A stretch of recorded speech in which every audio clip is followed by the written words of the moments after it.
अस्सलाम वालेकुम guys, I am doctor Hajra Niaz. I really hope you all well. और जिनका आज पेपर था, एग्जाम था सीएसएस 2024 का, वो अच्छा हो गया। आप जैसे कि आप लोगों का आज एसए का पेपर था और हम खुद भी जब इस टाइम से गुजरे थे, तो मुझे याद है कि आप पेपर दे के आते हो, आपका पूरा दिन या एट टाइम्स पूरा हफ्ता यही सोचते हुए निकल जाता है कि पेपर सही दिया कि नहीं, टॉपिक सही चूज किया कि नहीं, उसे सही ब्रेक किया कि नहीं, आउटलाइन सही थी कि नहीं, उसमें जो रिक्वायरमेंट्स थी एसए की वो मैंने पूरी की कि नहीं। तो बाद में तो सोचना फिर भी बेअरेबल है। मगर अभी बच्चे अक्सर ये करते हैं कि एसए का जो पेपर है उसके स्ट्रेस में, ठीक है, उसको सोच-सोच के या तो वो अगला एग्ज़ाम ही नहीं देते, आगे का जो पूरे आपके अगले पेपर्स हैं वो देते ही नहीं है। और अगर दे भी तो वो अपने अगले सारे पेपर्स खराब कर देते हैं सिर्फ़ इस सोच में। तो आई थॉट कि आप लोगों की क्योंकि प्रेसी भी मेरे से रह गई थी, उसकी जगह हम लोगों ने पॉलिटिकल साइंस कल किया था, ठीक है, आप ही लोगों की डिमांड के ऊपर। पर कुछ बच्चे कह रहे थे कि हमें तो प्रेसी चाहिए थी। तो आई थॉट कि उसको कंपेंसेट करने के लिए हम एक क्विक सी वीडियो बनाते हैं, जिसमें आपको मैं आपके 10 के 10 टॉपिक्स ब्रॉडली ब्रेक कर देती हूँ कि उसमें ये एरियाज़ आपको कवर करने चाहिए थे आइडियली। ठीक है? ये कोई हरफ कुल नहीं है, पत्थर पे लकीर नहीं है, मगर मैं आप लोगों को सिर्फ बता दूँ, ठीक है, कि जो बच्चे सोच रहे हैं, जिनको कोई की चाहिए, कोई सही गाइडेंस नहीं मिल रही, तो उनके लिए एक आप लोगों के पास सोर्स ऑफ गाइडेंस जो है वो किसी तरह बन सकूं। So let's start. आप लोगों का जो पेपर आया ना, वो आई थिंक हिस्टोरिकली एक बहुत अच्छा पेपर था, क्योंकि एक तो वो उसमें मैक्सिमम आपके एक्सपोजिटरी टॉपिक्स जिनमें you just have to educate the examiner. Secondly, majority topics current affair से आए हैं, तो उनको करना is not a big deal.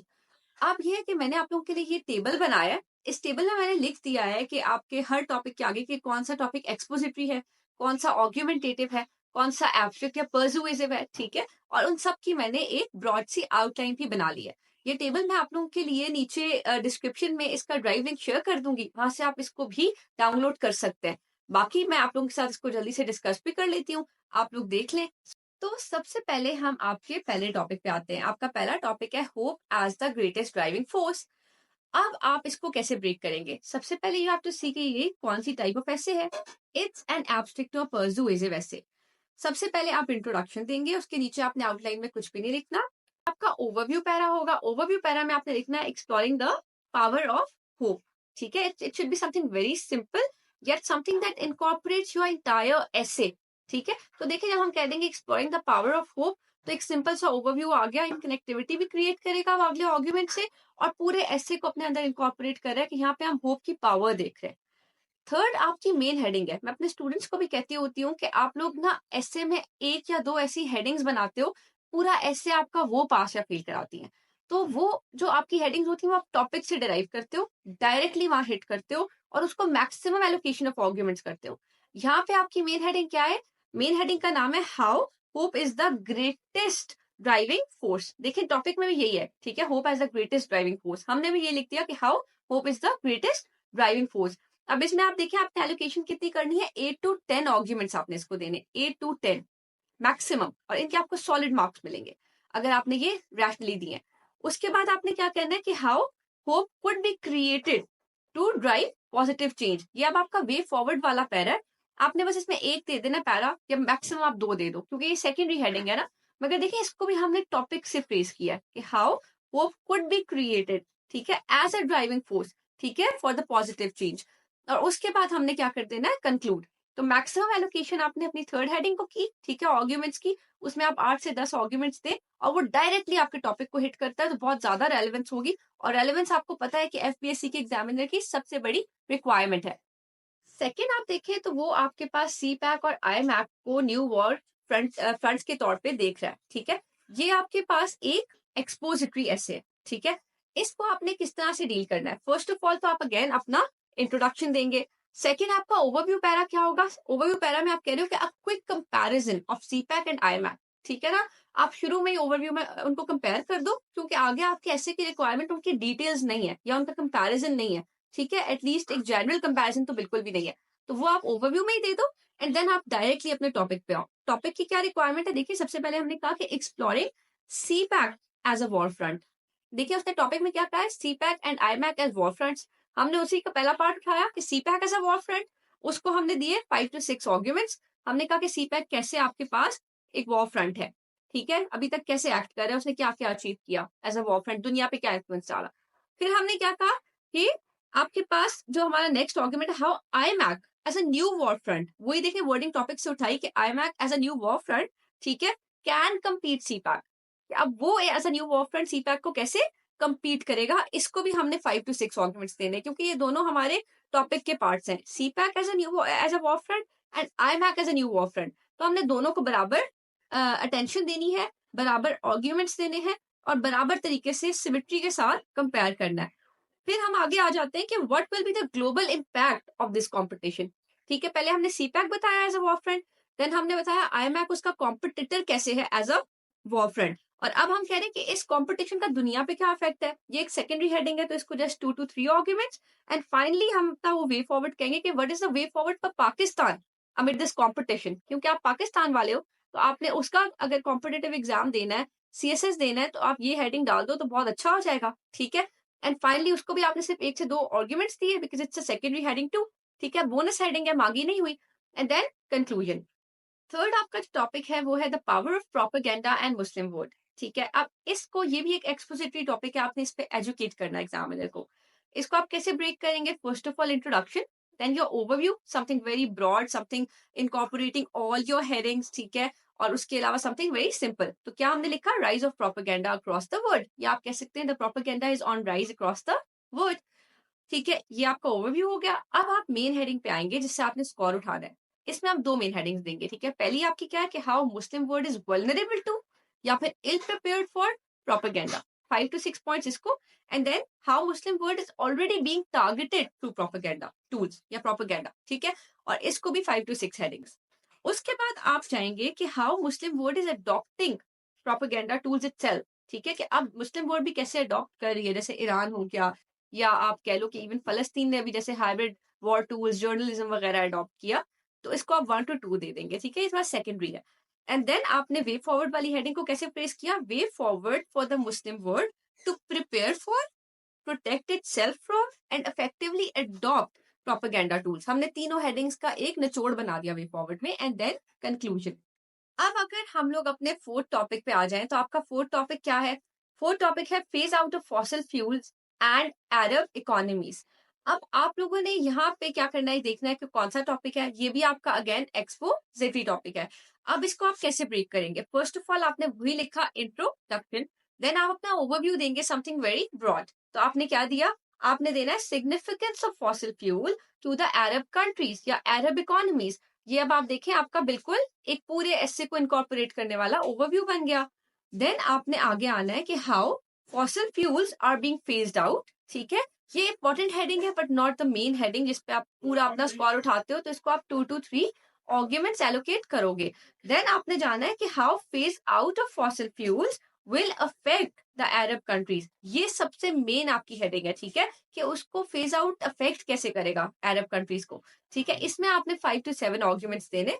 ठीक है, उसके बाद आपने बताना है कि Arab countries are already exploring new avenues, new options, new economic options. इसमें आप केएसए की, ठीक है, या दुबई की, या किसी भी ऐसे कंट्री की जो टूरिज्म पे जा रहे हैं किसी और चीज पे, उसकी आप एग्जाम्पल या केस स्टडी दे सकते हो एक एक पैराग्राफ में। ठीक है, because it's secondary not needed. उसके बाद आप लोग आगे चले जाओगे कि what is the way forward for the Arab countries. ठीक है, वो कैसे डाइवर्सिफाई करे, way forward for them to diversify the economic options. और इसमें आपने एक से दो हेडिंग्स दे देनी है। तो मेन आपकी वही है कि अरब कंट्री अफेक्ट कैसे होंगी इससे या हो रही है। ठीक है, और बाकी आपने ये जो आपकी सेकेंडरी हेडिंग्स हैं, इनसे आप एक कनेक्टिविटी क्रिएट करके बहुत अच्छा एक ऐसे बना सकते। फिफ्थ जो आपका टॉपिक है वो है आपके पास pragmatism versus passion in politics. ठीक है, ये आपका एक प्योरली एब्स्ट्रैक्ट या पर्सुएसिव ऐसे है। इसमें अब आपने सबसे पहले इंट्रोडक्शन दिया, ओवरव्यू में आपने क्या लिख दिया, एक जनरल सी ब्रॉड सी स्टेटमेंट के the recipe of good politics. फिर आपकी मेन हेडिंग है जिससे आपने स्कोर उठाना होता है, जिसको आपने गुड एलोकेशन ऑफ आर्ग्यूमेंट्स करनी होती है। वो क्या है, कंसिक्वेंसेस ऑफ प्रेगमेटिक पॉलिटिक्स। मतलब उसी में से हमने एक पार्ट उठा लिया टॉपिक का कि कंसिक्वेंसेस क्या होंगे प्रेगमेटिक पॉलिटिक्स के, और उसको आप दे देंगे तकरीबन 5 से 6 आर्ग्यूमेंट्स। देन आप कहते हैं कंसिक्वेंसेस ऑफ पैशनेट पॉलिटिक्स, उसको भी आपने इक्वल दे दिए। देन आप कहेंगे what is the best way. ठीक है, best way to successful politics. अब इनमें से बेस्ट वे क्या है, उसमें आपने एक मॉडरेट सा बैलेंस जो है वो दिखाना है। ठीक है, 2 से 3 आर्ग्यूमेंट्स में आपने ये चीज करनी है टैकल।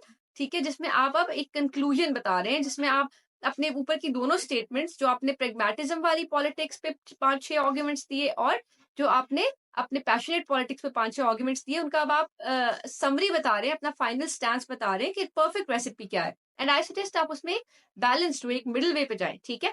एंड देन आपने क्या कर देना है, इसको कंक्लूड। देन आपका 6th topic is very easy, ठीक है? करंट अफेयर्स का टॉपिक है, BRICS and Pakistan, the prospects of recovery, ठीक है? ये अगर आप समझ लो तो ये करना बहुत आसान था किसी भी बच्चे के लिए जिसने ब्रिक्स को पढ़ा हुआ था, ठीक है? थोड़ा सा क्रिटिकल वे में। अब ये आपके पास एक्सपोजिटरी ऐसे है, इसमें सबसे पहले आप इंट्रो देंगे। ओवरव्यू आपका क्या होगा कि BRICS as the leading multinational organisation of 21st century, ठीक है? आपने सिंपल सा एक ओवरव्यू दे दिया, ब्रिक्स की सिग्निफिकेंस बता दी 21st सेंचुरी में, क्योंकि आपने आगे भी तो पाकिस्तान के लिए उसकी सिग्निफिकेंस बतानी है ना, तो ओवरव्यू में आप उसकी ओवरऑल सिग्निफिकेंस बता दो। देन आपने मेन हेडिंग दी, how joining BRICS could bring political and economic prosperity to Pakistan, ठीक है? आप ये भी कह सकते हो, रिकवरी भी कह सकते हो, वो ज्यादा अच्छा टर्म होगा, ठीक है? अच्छा, तो पहली आपकी हेडिंग क्या है? इंट्रोडक्शन। देन आपने कहना है BRICS as the leading multinational bloc of 21st century. आपने आगे भी तो ब्रिक्स की सिग्निफिकेंस टू पाकिस्तान बतानी है ना, तो आप उसी को, ठीक है, बेहतर है कि पहले उसकी ओवरऑल सिग्निफिकेंस को यहाँ बता दो ओवरव्यू में, एंड देन आगे आप उसी को थोड़ा थोड़ा नैरो करते हुए पाकिस्तान तक ले जाओ। अब आपकी मेन हेडिंग यहाँ पे है जिसमें आपने मैक्सिमम एलोकेशन करनी है आर्ग्यूमेंट्स की, 6 to 7 आर्ग्यूमेंट्स देने, वो क्या है? How joining BRICS could bring political and economic recovery to Pakistan. देखिए, रिकवरी का टर्म हमने वहीं से उठा लिया, ठीक है, टॉपिक से, और हमने बता दिया कि पॉलिटिकल और इकोनॉमिक रिकवरी कैसे ब्रिक्स ज्वाइन करने से आएगी। इस पे मैक्सिमम आर्ग्यूमेंट्स देने, फिर बताना है कि पाकिस्तान के चांसेस क्या हैं ऑफ ज्वाइनिंग ब्रिक्स। ये आपने वन आर्ग्यूमेंट बस दे देना है, ठीक है, वन पैरा में दे देना है। And then Pakistan chances of joining BRICS के बाद आपके पास ये है कि challenges to Pakistan entry in BRICS, कि पाकिस्तान के चांसेस क्या है, एंड देन आप बता रहे हैं कि चैलेंजेस क्या है, ठीक है, इन ज्वाइनिंग दिस। और उसमें आपने 1 से 2 आर्ग्यूमेंट्स दे दिए। देन आपने वे फॉरवर्ड देना है, way forward for Pakistan to make its way to BRICS. इसमें भी आपने 1 से 2 आर्ग्यूमेंट्स देने हैं because it's again secondary, and then आपने कंक्लूड कर देना। 7th आपका जो टॉपिक है वो है artificial intelligence, the death of creativity. इसको आप एज एन आर्ग्यूमेंटेटिव भी डील कर सकते हो और एज एब्स्ट्रैक्ट भी डील कर सकते हो। अगेन आपने सबसे पहले इंट्रोडक्शन देनी है, उसके बाद आपका ओवरव्यू पैरा क्या है? Rising use of artificial intelligence, की दुनिया अब आर्टिफिशियल इंटेलिजेंस को ज्यादा यूज कर रही है, ठीक है? ओवरव्यू में आपने ये बताया और आगे आप फिर बताओगे कि ये ज्यादा यूज क्रिएटिविटी को कैसे कम कर रहा है। आप इसमें दूसरा स्टैंड भी ले सकते हो कि ऐसा नहीं हो रहा। अब आपने बताया, मैंने ये स्टैंड लिया कि how artificial intelligence is leading to the death of creativity. अब देखिए, मैंने एग्जैक्टली टॉपिक से उठा ली अपनी सारी वर्डिंग, डायरेक्टली अपना मेन आर्ग्यूमेंट जिसमें मैंने मैक्सिमम पॉइंट्स देने, मैंने टॉपिक से लिया कि how it is leading to death of creativity, और उसको मैंने 8 to 9 आर्ग्यूमेंट्स एलोकेट किए। अब इसी पे मैं अपना काउंटर आर्ग्यूमेंट क्या दूंगी? Although artificial intelligence is affecting people's creativity, ठीक है, it is promoting innovation and excellence in many ways too. देखिए कितना मैंने बैलेंस कर दिया कि मेरा स्टैंड ठीक है, आर्टिफिशियल इंटेलिजेंस क्रिएटिविटी खत्म कर रही है in many ways, but in some ways innovation भी प्रमोट कर रही है, एक्सीलेंस भी प्रमोट कर रही है। ये काउंटर आर्ग्यूमेंट हो गया, ठीक है? और उसके बाद हम आगे क्या बताएंगे कि वे फॉरवर्ड क्या है to make the best use of artificial intelligence, ठीक है, वाइल प्रिजर्विंग क्रिएटिविटी। अब देखिए वे फॉरवर्ड को मैंने कैसे फ्रेज किया है कि पिछली बात भी कंटिन्यू हो गई, ठीक है, और आगे मैंने बता भी दिया कि हम इसको बेस्ट वे में कैसे ले जा सकते हैं, वाइल प्रिजर्विंग क्रिएटिविटी, ठीक है? तो ये जो मैंने यहाँ वाइल प्रिजर्विंग क्रिएटिविटी लिखा है, इसका मतलब भी मेरे स्टैंड से जाकर करेक्ट हो रहा है कि मतलब yes, there is a threat to creativity, there is a need to preserve creativity, so I was right कि क्रिएटिविटी को अफेक्ट कर रहा है। तो आपकी हर स्टेटमेंट आपके स्टैंड को जो है ना वो रीइंफोर्स करे, ऐसे आपने फ्रेजिंग करनी है। And then conclusion. अगर हम एक टॉपिक देखें तो हमारा जो एक टॉपिक है वो है pathway to Pakistan prosperity. It's a very simple topic and expository topic, and I am sure आप में से मेजोरिटी ने यही किया होगा और डेफिनेटली करना भी चाहिए था, ठीक है? आप हमेशा सिंपल और सेफेस्ट टॉपिक चूज किया करें ऐसे के अंदर। इसमें आपने सबसे पहले इंट्रो दिया, देन आपका ओवरव्यू क्या है? देखिए, आपने आगे पाथवेज टू प्रॉस्पेरिटी बताने ना, तो आप पहले विदाउट, ठीक है, वेस्टिंग अनदर हेडिंग, ओवरव्यू को ही, ठीक है, एज एन अपॉर्चुनिटी लेते हुए उधर बता दें कि an overview of the challenges to Pakistan prosperity, के चैलेंजेस क्या है, ताकि आगे आप पाथवे बताएं तो बड़ा एक कोहेरेंस के अंदर नजर आए, ठीक है, एक कॉन्टिन्यूम के अंदर नजर आए। तो आप क्या लिखेंगे नेक्स्ट? अपनी जो मेन हेडिंग लिखेंगे, what are the pathways for Pakistan prosperity. आपने मेन हेडिंग से ही अपनी वर्डिंग उठा ली, जो आपका टॉपिक है उसी से वर्डिंग उठा ली, और आपने इसको 10 to 11 आर्ग्यूमेंट्स देने। अभी तक हमने किसी भी टॉपिक में इतने आर्ग्यूमेंट किसी हेडिंग को नहीं दिए, बट डेफिनेटली ये क्योंकि आपका जो ऐसे है, ठीक है, वो मांग ही ये चीज रहा है एक्सक्लूसिवली इस वाले ऐसे के अंदर, तो इसको आपने 10 to 11 आर्ग्यूमेंट्स देने इस हेडिंग को। उसके बाद आपने कहना है कि what are some hopes related to Pakistan prosperity. इस ऐसे में आप वे फॉरवर्ड तो नहीं देंगे ना, वो तो आपने ऊपर पाथवे में दे दिया। तो यहाँ पे जो आप होप्स वाला होगा ना, उसमें बता दें कि ऑलरेडी अच्छी चीजें क्या है, ठीक है, क्या होप्स हैं या क्या अच्छे काम हो रहे हैं, ठीक है, टुवर्ड्स प्रॉस्पेरिटी। 2-3 हेडिंग्स के अंदर मैक्सिमम सेकेंडरी हेडिंग है, ठीक है, और उसके बाद आपने कंक्लूड कर देना। Now we are coming to our 9th topic, again an expository one, globalization and national economies. इसमें आप सबसे पहले अगेन इंट्रोडक्शन देंगे, देन आपका ओवरव्यू क्या है, 21st century, the century of globalization. Again आपने एक जनरलाइज ओवरव्यू दिया। देन आप जाएंगे आगे, how globalization is affecting national economies, direct hit कर दिया, ठीक है। आपने अपने टॉपिक से ही वर्डिंग उठा के 8 to 9 आपने इसको आर्ग्यूमेंट्स देने, यहाँ आपको सॉलिड मार्क्स मिलेंगे। देन आपने कहा way forward for emerging economies, ठीक है, to benefit from globalization and avoid its adverse effects. तो ये आपने इमर्जिंग इकोनॉमीज के लिए आपने 1 से 2 सजेशंस दिए, एंड देन एक पैरा में आप कहें कि वे फॉरवर्ड फॉर पाकिस्तान, ठीक है, to benefit from globalization and avoid its adverse effects, and then conclude कर दिया। तो ये आपके पास एक बहुत अच्छा कॉन्टिन्यूम बन जाएगा इसके लिए। Coming to your 10th one, political polarization, governance and society, ठीक है। अब आपके पास ये भी एक्सपोजिटरी टॉपिक है, इसको थोड़ा सा ब्रेक करने का तरीका कॉम्प्लेक्स होगा। सबसे पहले आप इंट्रो देंगे, देन ओवरव्यू में you write rise of political polarization across the world, ठीक है। आप इसे पाकिस्तान के कॉन्टेक्स्ट पे भी कर सकते हैं, बट मेंशन नहीं है, तो बेहतर है कि आप यही लिखिए कि rise of political polarization across the world, क्योंकि पूरी दुनिया में ही हो रहा है मोर और लेस। देन आपने ओवरव्यू के बाद अगली हेडिंग क्या दी, ठीक है, अगली हेडिंग आपकी बहुत सिंपल है, ठीक है, अगली हेडिंग आपकी ये है कि how political polarization is the product of poor governance. तो पहले हमने पॉलिटिकल पोलराइजेशन का गवर्नेंस के साथ रिलेशनशिप देखा कि गवर्नेंस कैसे पॉलिटिकल पोलराइजेशन को लीड करती है। देन आपने बताना है कि how political polarization affects effective governance, कि फिर पॉलिटिकल पोलराइजेशन गवर्नेंस को कैसे अफेक्ट करती है। पहले आपने बताया गवर्नेंस अगर खराब हो तो पॉलिटिकल पोलराइजेशन आती है, एंड देन आपने कहा कि पॉलिटिकल पोलराइजेशन गवर्नेंस को खराब करती है। दोनों के रिलेशनशिप्स एस्टैब्लिश किए, दोनों में हमने 3 से 4 आर्ग्यूमेंट्स दिए। उसके बाद आपकी नेक्स्ट हेडिंग क्या है कि how political polarization is the outcome of societal plight, ठीक है, कि अगर सोसाइटी में प्लाइट है, ठीक है, पुअर इंडिकेटर्स हैं, लोग एजुकेटेड नहीं है, रैशनल नहीं है, तो कैसे पॉलिटिकल पोलराइजेशन होगी। And then again political polarization कैसे सोसाइटल प्लाइट लाती है, तो वो भी हमने इंटर रिलेशनशिप देख लिया, और दोनों को अगेन 3 से 4 आर्ग्यूमेंट्स दिए। तो हमने 4 हिस्सों में, 4 इक्वल हिस्सों में ब्रेक किया और चारों को इक्वल आर्ग्यूमेंट्स दिए। एंड देन हम लोग कहेंगे कि way forward to prevent and address, prevent भी करना है और जो अभी है उसको एड्रेस भी करना है पॉलिटिकल पोलराइजेशन को। इसमें आप सिर्फ 1 से 2 आपने हेडिंग्स देनी है arguments, because it's secondary, and then conclusion. Guys, ये मैंने आपके लिए आपके ऐसे के 10 के 10 टॉपिक्स ब्रॉडली ब्रेक कर लिए। I hope you benefit from this. अगर आपको ये वीडियो अच्छी लगती है, इससे फायदा होता है, तो प्लीज लाइक शेयर और सब्सक्राइब करें। बाकी आप लोग जो ऐसे के बैचेस के लिए रिक्वेस्ट करें, मेरा प्लान तो नहीं था अभी कोई बैच बनाने का, but by 5th of March मेरा एक बैच जा रहा है, तो I am thinking of making one batch, छोटा सा बैच बनाएंगे फॉर क्वालिटी पर्पस, ठीक है। मैं इंशाल्लाह उसका लिंक सून आप लोगों से शेयर कर दूंगी, आप लोग उसके लिए साइन अप कर सकते हैं। उसके अलावा यह कि आप में से जो 2024 वाले हैं, उनको अगर कोई भी हेल्प चाहिए, कोई भी क्वेश्चन है, तो you can approach through my social media handles. I will try my best कि आप सबको रिस्पॉन्ड कर सकूं।